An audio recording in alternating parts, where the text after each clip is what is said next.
ఉపరాష్ట్రపతి వచ్చిన రోజు ఆ మీటింగ్ రోజు నేను అలా రోడ్డుకి వెళ్తే ఆ టైంలోనే ఆ పాప అటెన్లో వస్తుంటే ఏమమ్మ వెళ్ళిపోతాను వెళ్తే నేను పరీక్షకి వెళ్తాను నాన్న, నేను వస్తే రేపు వెళ్ళిండి మళ్ళీ వస్తానులే అంటే నా జోబులో ఏమి డబ్బులు లేకపోతే ఒక 20 రూపాయలు దాని చేతులు పెట్టేసి అదే నా చివరి చూపు, నా ఆఖరి మాట. అంతేగాని నాకు ఫోన్ లేదు కాబట్టి నేను ఎక్కువ మాట్లాడను. వాళ్ళ అమ్మకి వాళ్ళ మామయ్యకి పెద్ద మామయ్య వాళ్ళందరూ చూసుకుంటారు. ఆ బాధ్యత నాకు మరి లేదు.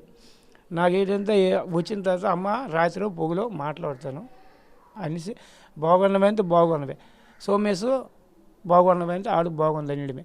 అంతేగాని ఎంత అన్యాయం చేయడంటే అల్లారి ముద్దు పిల్లకి ఆడికి మరి ఏంటి వద్దు, బ్రతకడానికి ఇక్కడ లేదు ఛాన్స్, అక్కడ పంపించడమే. ఈ పోలీస్ శాఖకి ఈ బట్ట నిలబడంటే అది ఒకటే, మరి ఇంకేంటి లేదు. మాకు కూతురు చనిపోయింది, మీ కూతురు కావచ్చు, కానీ ఆయనకి మాత్రం భార్య. ఆమె అంత్యక్రియలు పాల్గొనడానికి ఆయన వచ్చాడా? రావడానికి అవకాశం మరి వాళ్ళు అడగలేదు. మా బాధ్యత ఆడు వచ్చినాడంటే మళ్ళీ మేము వాళ్ళకేదో సపోర్ట్ చేసినట్టు అయిపోద్ది. మాకు పగ ఉండదు. మరి వాళ్ళు 12 రోజులు ఉండాలి, రిమాండ్ తేవాలి. ఇక మాకు అది బలం రేపు కాయదు. మీరు ఆవిడ తెచ్చారు కాబట్టి నో అనేస్తారు కేసు. మా పిల్లలకి మా చేసుకోవడం ధర్మం. ఆడి గుర్తింపు ఇసిగినోడికి ఆడికి మేము ఇచ్చి తెల్లగొరేటు పెడితే అది ఎక్కడ న్యాయం? సమాజం ఒప్పుకోదు. ఇప్పటికే వాడు ఇస్తే అగ్గిలు పెడతాం అంటారు. నన్ను చెరువుగా సీలితే ఎల్లబోతాను.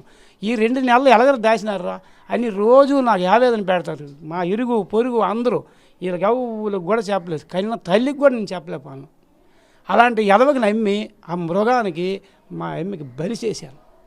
కానీ ఇక్కడ నుండి ఏ ఆడపిల్ల కూడా జరగడానికి చేయడానికి నేను ఒక చట్టం తెస్తాను. ఎందుకు ఇలాంటి వాళ్ళందరికి కూడా అక్కడ ఉద్యోగాలు ఇవ్వకంట, ఆ ఉద్యోగం మీద వీడికి ఇవ్వకంట, అక్కడ ఇక్కడ మేపే పెట్టకూడదు. వాళ్ళకి తీసుకెళ్ళి మేపు పెట్టడము మరొక ఇద్దరు తయారవుతారు, బానిస అయిపోతారు.